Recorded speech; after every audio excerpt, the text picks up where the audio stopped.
Bonjour et bienvenue à cette émission de Conseil en bref. Mon nom est France Bergeron et j'aurai le plaisir de vous présenter un résumé de la séance ordinaire du Conseil municipal de Mont-Saint-Hilaire du 2 juillet 2025. Avant de débuter la séance, M. le maire Gartin annonce qu'il souhaite présenter quelques sujets. Alors bonsoir, bienvenue à la séance ordinaire du Conseil municipal du mercredi 2 juillet 2025. Euh, alors, comme j'ai l'habitude de le faire, j'ai quelques remarques d'ouverture que j'aimerais partager avec vous. La première, bien heureux de voir l'été prendre vie.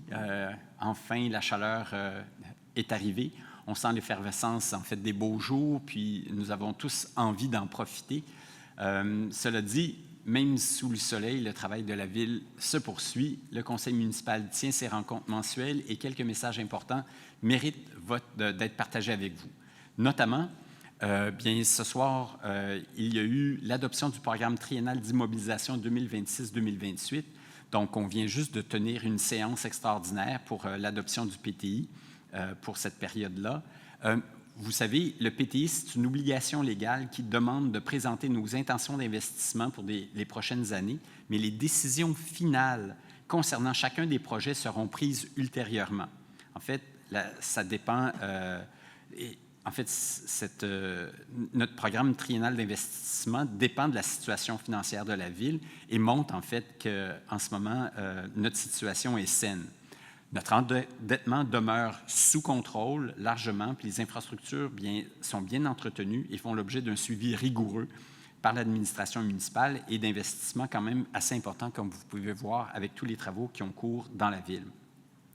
Donc, on a une vision claire pour assurer une gestion responsable à long terme de nos infrastructures, puis pour connaître nos orientations, la présentation de notre PTI 2026-2028 sera déposée sur le site Internet de la Ville dans la section Finances au site villemsh.ca. Deuxième nouvelle, parlons un peu d'environnement. Ce n'est pas toujours facile de vouloir prendre soin de la nature puis de notre montagne, mais à Mont-Saint-Hilaire, on déploie beaucoup d'actions pour aller dans ce sens-là. Puis, en fait, les choses vont bien. Il y a plusieurs points à l'ordre du jour ce soir qui en témoignent. En fait, en commençant par notre appui à la Coalition des Montérégiennes pour l'atteinte d'objectifs de protection et de mise en valeur des collines montérégiennes, dont fait partie le Mont-Saint-Hilaire. Puis, on procède également ce soir à l'acquisition de terrains à haute valeur écologique pour des fins de conservation et d'aménagement en lien avec la réserve naturelle du Piémont, dans un des corridors écologiques qui permet de relier le Mont-Saint-Hilaire aux autres milieux naturels de la région. Bref, comme vous le constatez, il y a plein de gestes concrets pour l'environnement qui vont être adoptés et qui montrent en fait notre approche rigoureuse et respectueuse, notamment des fonds publics.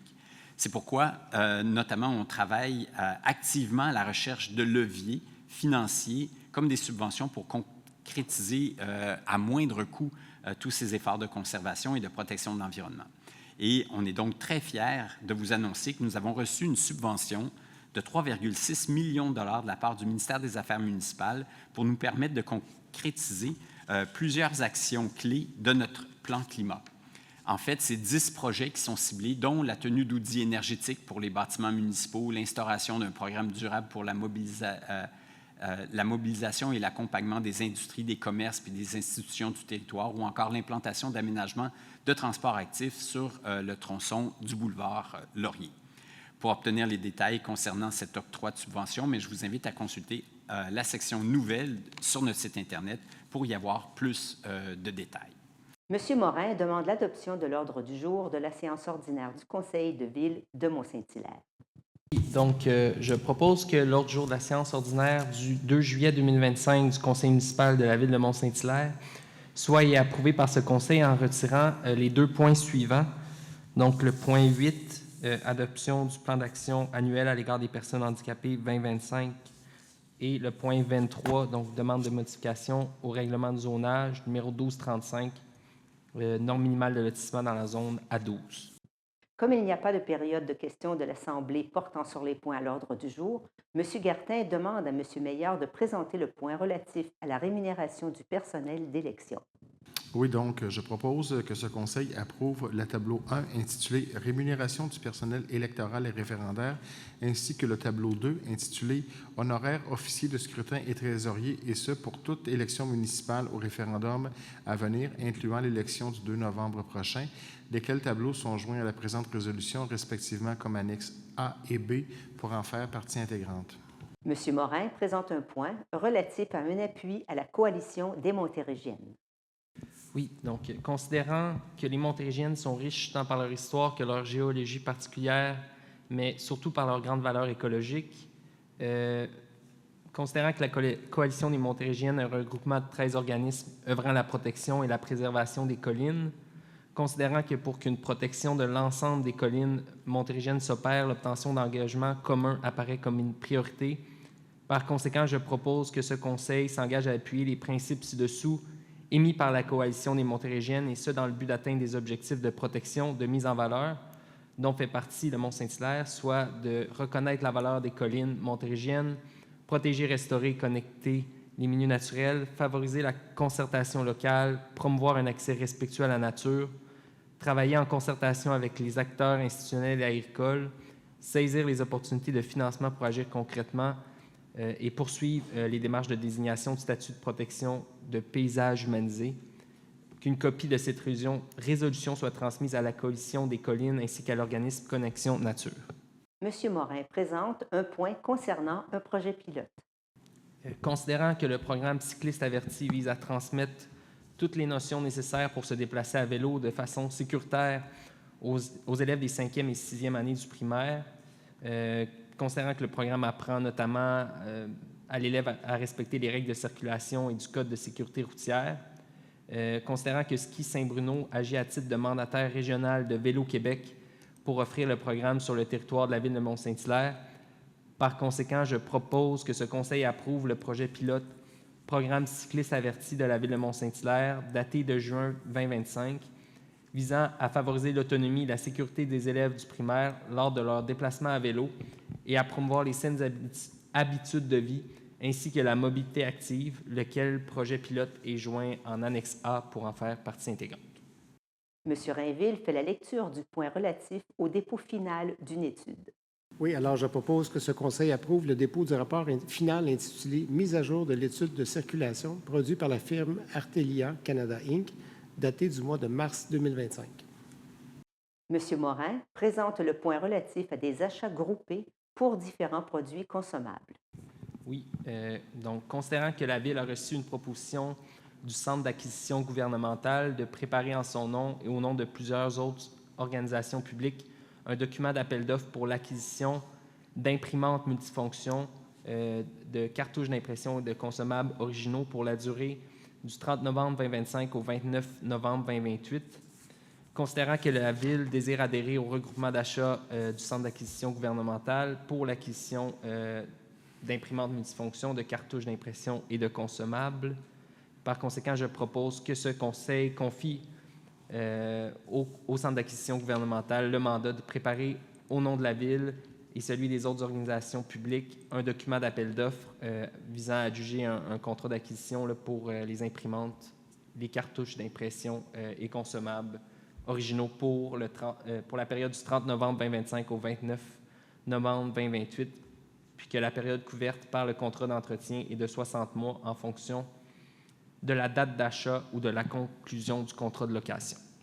Mme Georget présente un point sur la fin des travaux de la piste multifonctionnelle de la rue Michel. Alors, considérant que la Ville de Mont-Saint-Hilaire a pris connaissance des modalités d'application du programme d'aide aux infrastructures de transport actif VELOS 3, considérant que seules les dépenses admissibles effectuées après la date de dépôt de la demande d'aide financière sont admissibles à l'aide financière et considérant que les travaux ont été réalisés du 17 juin au 1er octobre 2024, je propose que ce Conseil autorise la présentation du rapport de fin des travaux, y compris la reddition de comptes liés aux travaux, selon les modalités d'application en vigueur, que la Ville de Mont-Saint-Hilaire reconnaît qu'en cas de non-respect de celle-ci, l'aide financière serait résiliée, que le directeur du service de l'ingénierie soit et est autorisé à signer tout document ou entente à cet effet avec le ministère des Transports et de la Mobilité durable. M. Rainville présente un avenant concernant les services professionnels lors de la réfection du centre aquatique. Oui, alors considérant la résolution 2020-273 adoptée par le Conseil lors de la séance ordinaire tenue le 3 août 2020, par laquelle le Conseil procédait à l'octroi du contrat ING 18-P09-A01 pour des services professionnels regroupés concernant la réfection du centre aquatique à Groupe Leclerc Architecture et Design, Inc., considérant que le 6 novembre 2023, Groupe Leclerc Architecture et Design a soumis une réclamation au montant de 201 477,17 incluant les taxes concernant les honoraires professionnels en architecture et ingénierie pour la phase surveillance dans le cadre du dit contrat, considérant que le groupe Leclerc Architecture et Design a révisé sa réclamation à 184 906,81 incluant les taxes le 24 janvier, je propose que ce Conseil autorise le paiement de l'avenant AV-12 au montant de 154 155,48 incluant les taxes comme règlement final de la réclamation relative aux honoraires professionnels supplémentaires en architecture et ingénierie à Groupe Leclerc Architecture et Design, Inc., pour la phase surveillance dans le cadre du contrat ING 18-P09-A01. Monsieur le maire ajoute ses félicitations aux professionnels qui ont travaillé sur ce dossier. Je tiens à offrir mes félicitations à tous les professionnels qui ont œuvré dans ce projet-là, qui était loin d'être simple, c'est-à-dire de faire des rénovations majeures d'un centre aquatique déjà existant et de le faire par phase, mais surtout de le faire à l'intérieur des paramètres financiers qui avaient initialement été établis, à l'intérieur des contingences. Je pense que ça mérite des félicitations. Madame Thibault présente un point concernant divers lots que la Ville souhaite acquérir. Oui, alors ça se situe dans le boisé ensoleillé. Donc, considérant le jugement rendu par la Cour supérieure le 30 janvier 2024 condamnant M. Ramzi Daniel à rembourser les honoraires défrayés par la Ville de Mont-Saint-Hilaire, P. Talbot Inc. et la firme WSP, considérant que les terrains de M. Daniel correspondant au lot, c'est 1 817 198 à 1 817 203, 1 817 205 à 1 817 208, 1 817 215 à 1 817 220 et 4 472 558 et 4 472 559 au cadastre du Québec sont en vente depuis plus d'un an sans avoir suscité d'intérêt d'acheteurs potentiels et ce, suite à l'inscription d'une hypothèque légale sur les dits terrains et leur mise en vente afin de récupérer les montants prévus au jugement de la Cour. Donc, considérant qu'une partie de ces terrains sont identifiés comme ayant une haute valeur écologique selon le plan régional des milieux naturels de la municipalité régionale de Comté de la vallée du Richelieu, donc la MRC, considérant que la valeur écologique rend ces terrains particulièrement intéressants pour des fins de conservation et d'aménagement en lien avec la réserve naturelle du Piémont du Mont-Saint-Hilaire, considérant que ce contexte constitue une opportunité pour la Ville de Mont-Saint-Hilaire d'acquérir ces terrains, considérant que les sommes dues à P. Talbot Inc. et WSP s'élèvent à un total de 196 417,72 $. Donc, je propose que la Ville de Mont-Saint-Hilaire procède à l'acquisition des lots mentionnés plus haut au cadastre du Québec, donc appartenant à M. Ramzi Daniel, et ce, sur la base du jugement rendu par l'honorable juge Gary D. Morrison, par la publication d'un avis de prise en paiement fondé sur l'hypothèque légale enregistrée par la Ville, que les sommes dues à P. Talbot Inc. et WSP, au montant total de 196 417,72 $, leur soient versées à même la réserve financière pour l'acquisition des lots aux fins de conservation, soit le poste budgétaire 55-916-00-001, pour un montant de 122 230,75 $, et à même le poste budgétaire 02-831-05-731 pour un montant de 74 186,97 $, et qu'il y a des crédits disponibles, que les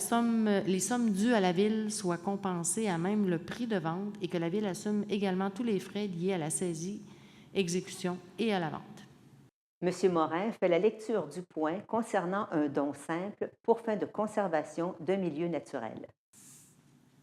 Oui, donc c'est un don de 8 lots dans la zone de remembrement. Donc, considérant que la Ville de Mont-Saint-Hilaire procède depuis plusieurs années à l'acquisition de propriétés boisées sur son territoire et les voue à une protection à perpétuité Considérant que la zone de remembrement numéro 4 est localisée entre la carrière Mont-Saint-Hilaire et l'emprise boisée du chemin Rouillard et qu'elle est constituée de nombreux petits lots privés qui présentent une haute valeur écologique. Considérant que le propriétaire des lots 1 818 669, 1 818 584, 1 818 583, 1 818 578, 1 870 577 et 645, 1 919 644 et 1 818 582 au cadastre du Québec, d'une superficie totale de 5 800 m², donc 0,58 hectares, souhaitent faire don à la Ville de ces propriétés tout en s'assurant de leur protection à perpétuité. Considérant que le conseil municipal désire faire attribuer au terrain en question un statut de protection garantissant le maintien de l'intégrité écologique du milieu naturel. Par conséquent, je propose que ce conseil accepte l'offre de don simple d'une valeur de 10 000 pour les 10 lots au cadastre du Québec, donc d'une superficie de 5 800 m². Monsieur Morin, lis le point concernant une servitude de conservation et de non-construction. Oui, parfait. Donc, par conséquent, je propose que ce conseil autorise la signature d'un acte de servitude réelle et perpétuelle de conservation et de non-construction pour les 10 lots au cadastre du Québec ayant fait l'objet d'un don simple à la Ville de Mont-Saint-Hilaire en faveur de connexion nature. Monsieur Gartin demande à Madame Georget de lire un avis de motion et une proposition de règlement. Oui, alors je donne un avis de motion à l'effet qu'à une prochaine séance, je présenterai ou ferai présenter un règlement amendant le règlement de construction numéro 1233 afin d'intégrer des dispositions minimales concernant les panneaux d'accès facilitant l'installation de compteurs d'eau. Et ici, on y va pour l'adoption du projet de règlement. Je propose que le projet de règlement numéro 1233-2 intitulé « Règlement amendant le règlement de construction numéro 1233 afin d'intégrer les dispositions minimales concernant les panneaux d'accès facilitant l'installation de compteurs d'eau » soit et est adopté par ce Conseil. Madame Georget présente un point concernant l'offre de services reçus pour des fournitures de produits aquatiques. Donc, je propose, considérant l'offre de services reçus de la firme Aquam spécialisée aquatique incorporée pour la fourniture de produits aquatiques, je propose que ce Conseil autorise l'octroi du contrat de gré à gré dirigé à la firme Aquam spécialiste aquatique incorporée au montant de 27 733,89 incluant les taxes pour la fourniture de produits aquatiques. Monsieur le maire demande à Monsieur Meilleur de lire le point concernant un contrat d'entretien de la route 133. Je propose que ce conseil adopte le contrat de service déneigement et délassage des infrastructures routières de vie spéciale 101 à intervenir entre le ministère des Transports et de la Mobilité durable du Québec et la Ville de Mont-Saint-Hilaire pour l'entretien par la Ville de la route 133 entre l'autoroute 20 et la Ville d'Audubon Park, soit le déneigement, le délassage et la fourniture de matériaux pour les saisons 2025-26, 2026-27 et 27-28, représentant un montant forfaitaire total de 134 064,42 $ pour les 3 saisons du contrat débutant le 27 octobre 2025 et se terminant le 19 avril 2028, le tout selon les termes et conditions du contrat. Monsieur Guertin demande au DG s'il y a des questions en ligne. Sur la réponse positive de ce dernier, il y a lecture de la dite question. Question de Anne Campagna. Est-ce que la Ville de Mont-Saint-Hilaire offrira de l'aide financière pour accompagner ses citoyens qui doivent corriger un problème de raccordement inversé, comme le font d'autres municipalités? Si oui ou sinon, pourquoi? Monsieur le maire Guertin répond à la question en ligne. Alors, la réponse, c'est non. Essentiellement parce que les problèmes de raccordement inversé, là, pour ceux qui nous écoutent, c'est essentiellement lorsque un plombier inverse les eaux sanitaires des eaux pluviales dans les conduites d'égout, puis envoie, dans le fond, les eaux sanitaires dans l'égout pluvial. C'est souvent des erreurs qui sont commises sur les propriétés privées. Et considérant la nature privée des travaux, on considère que ce n'est pas de la responsabilité de la Ville parce que ce n'est pas une erreur de la Ville. Notre réseau d'égouts est conforme. Maintenant, je sais qu'il y a quelques villes qui se sont aventurées sur ce terrain glissant-là du financement sur des propriétés privées, mais c'est une infime petite partie des villes et on s'explique mal comment, dans le fond, elles font pour justifier des investissements avec de l'argent public sur des propriétés privées pour des erreurs commises par le passé. Maintenant, pour nous, c'est vraiment important que ces travaux-là soient faits parce que, dans le fond, personne ne peut jouir d'un droit acquis à polluer. Et il faut comprendre que ces eaux sanitaires-là qui se retrouvent dans les égouts pluviaux finissent à la rivière. Donc, ça nous semble important que ça soit corrigé. Et ce sont des travaux comme n'importe quel autre travaux d'entretien sur un immeuble privé qui doivent être faits à la charge des propriétaires. Donc, c'est la position que le Conseil a pris historiquement et plusieurs citoyens se sont conformés. Ce sont des travaux qui peuvent quand même être faits de manière assez efficace et on encourage tout le monde à le faire promptement, considérant que ça a une incidence directe sur la qualité de notre rivière et sur la qualité de l'eau qu'on boit. Comme à l'habitude, M. Gartin profite de la fin de la séance pour faire quelques messages. Il y a une rediffusion, puis il y a des gens qui peuvent nous écouter. Je tiens juste à rappeler que c'est le 20e anniversaire de notre cabaret de l'heure mauve. Donc, pour le 20e anniversaire, 5 spectacles sont prévus tous les mercredis du mois de juillet. Puis, la variété est au rendez-vous. Vous aurez la chance de passer de la musique classique avec Gilbert Lachance à de la musique folk, blues, rock lors de la prestation de Mathieu Provençal, sans oublier l'univers envoûtant d'Audrey Gagnon et celui des Cowboys fringants par un spectacle hommage. Il y en aura vraiment pour tous les goûts. Et ce soir, en fait, ça débute. Donc, si vous avez le goût, c'est M. Yvan Bello et sa formation de blues jazz qui sera dès 20h au pavillon Isaac Van Den Deg. Et puisque la météo est clémente ce soir, mais je vous encourage à y participer en grand nombre. Je tiens aussi à vous rappeler le retour du marché public. Donc, si vous voulez encourager les producteurs locaux et régionaux qui s'installent sur l'esplanade de l'Hôtel de Ville tous les jeudis à compter de 14h30, vous êtes les bienvenus.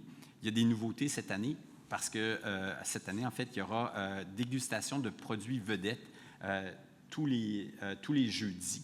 Alors, il y a également un tirage hebdomadaire de coupons gourmands d'une valeur de 25 $ qui est tiré parmi les personnes qui auront été sur le site.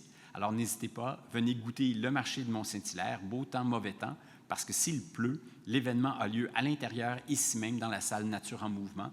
Donc, à toutes les semaines, c'est un rendez-vous assuré.